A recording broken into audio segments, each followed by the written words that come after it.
എല്ലാവർക്കും തവിയിലേക്ക് സ്വാഗതം. ഇന്ന് നമ്മളൊരു പൂവടൻ്റെ റെസിപ്പി ആയിട്ടാണ് വന്നിട്ടുള്ളത്. ഇത് ആവിയിൽ വേവിച്ചതോ എണ്ണയിൽ പൊരിച്ചെടുത്തിട്ടുള്ളതോ അല്ല. ഇത് നമ്മൾ ചട്ടിയിൽ ചുട്ടെടുക്കുന്ന ഒരു പൂവടയാണ്. അപ്പോൾ നമുക്കെങ്ങനെ റെഡിയാക്കുന്നതെന്ന് നോക്കാം. 1.5 കപ്പ് പൊടിക്ക് 3 കപ്പ് വെള്ളത്തിൽ തിളപ്പിച്ചിട്ട് നന്നായിട്ട് വാട്ടി എടുത്തിട്ടുള്ളതാണ്. നമ്മൾ പത്തിരിക്കൊക്കെ സാധാരണ വാട്ടുന്ന പോലെ വാട്ടുക. ഒന്നുകൂടി പത്തിരിക്ക് വാട്ടുന്നതിനെക്കാട്ടിലും കുറച്ചുകൂടി കൂടുതൽ വാട്ടിയതിന് ശേഷം നന്നായിട്ട് കുഴച്ചെടുക്കുക. നല്ലോണം കുഴച്ചെടുത്ത് സ്മൂത്താക്കി എടുക്കുക. പത്തിരിക്കൊക്കെ നമ്മൾ പൊടി വാട്ടുമ്പോൾ കുറച്ചുകൂടി നന്നായിട്ടൊന്ന് വാട്ടിയതിന് ശേഷം നന്നായിട്ടൊന്ന് കുഴച്ചെടുത്താൽ നമുക്ക് പത്തിരി ഉണ്ടാക്കുമ്പോൾ തന്നെ ഇത് ഉണ്ടാക്കിയെടുക്കാം. കുട്ടികൾക്കൊക്കെ നല്ല ഇഷ്ടമാവും. അപ്പോൾ നന്നായിട്ട് കുഴച്ചെടുത്തിട്ടുണ്ട്. ഇനി നമ്മൾ ഇത് ഓരോ ചെറിയ ബൗൾസ് ആക്കിയിട്ട് മാറ്റുക. ഞാൻ ഈ ഒരു വലുപ്പത്തിലാണ് റെഡിയാക്കിയിട്ടുള്ളത്. അപ്പോൾ എല്ലാതും ഇതുപോലെ നമുക്ക് റെഡിയാക്കി എടുക്കാം. കുറച്ച് വലുപ്പത്തിലാണ് നമ്മൾ ഉരുളകൾ റെഡിയാക്കി എടുക്കുന്നത്. കുറച്ചൊരു കട്ടിയിലായിരിക്കും ഈ ഒരു പത്തിരി ഉണ്ടാവുക.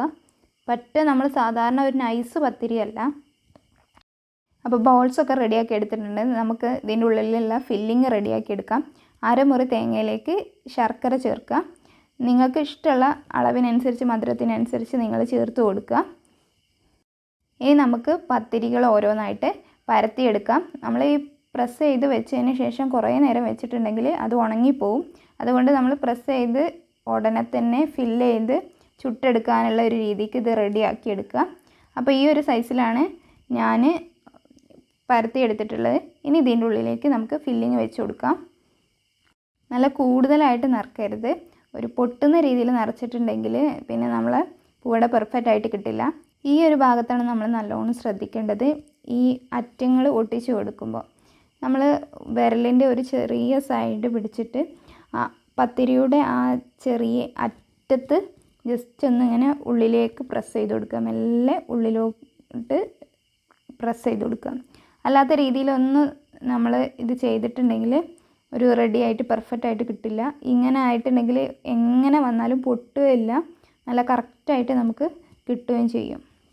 അപ്പോൾ ആ അറ്റത്ത് ജസ്റ്റ് ഒന്ന് ഇങ്ങനെ ഉള്ളിലേക്ക് പ്രസ് ചെയ്ത് കൊടുക്കുക. അറ്റത്ത് തന്നെ ചെയ്ത് കൊടുത്താൽ നല്ല പെർഫെക്റ്റ് ആയിട്ട് നല്ല ക്ലോസ്ഡ് ആയിട്ട് പൊട്ടിപ്പോകാത്ത രീതിയിൽ നമുക്ക് പൂവട ചുട്ടെടുക്കാൻ കഴിയും.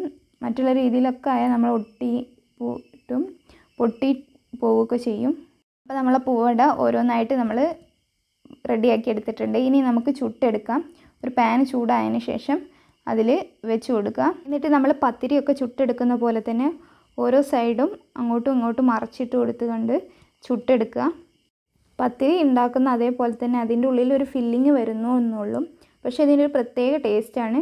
കുറച്ച് ക്രഞ്ചി ആയിട്ടും നല്ല ഒരു സ്വീറ്റ്നെസ്സും ഒക്കെ കൂടി ഒരു പ്രത്യേക ടേസ്റ്റാണ്. നമ്മൾ സാധാരണ ആവിയിൽ വേവിച്ചതിൽ നിന്നും പൊരിച്ചെടുക്കുന്നതിൽ നിന്നും ഒരു വ്യത്യസ്തമായിട്ടുള്ള ഒരു ടേസ്റ്റാണ്. ഇതുപോലെ നമുക്ക് ചപ്പാത്തി ഉപയോഗിച്ചും ചെയ്തെടുക്കാം. ചപ്പാത്തി ഇതിനെക്കാട്ടിലും കുറച്ചുകൂടി ഈസിയാണ്. നമുക്ക് കുട്ടികൾക്കൊക്കെ ബ്രേക്ക്ഫാസ്റ്റ് കഴിപ്പിക്കാനൊക്കെ നല്ല ഒരു ഈസി ആയിട്ടുള്ള മെത്തേഡാണിത്. എല്ലാവരും വീട്ടിൽ ട്രൈ ചെയ്ത് നോക്കുക. അഭിപ്രായങ്ങൾ കമൻറ്റ് ചെയ്യുക. മറ്റൊരു നല്ല റെസിപ്പിയുമായിട്ട് നമുക്ക് വീണ്ടും കാണാം.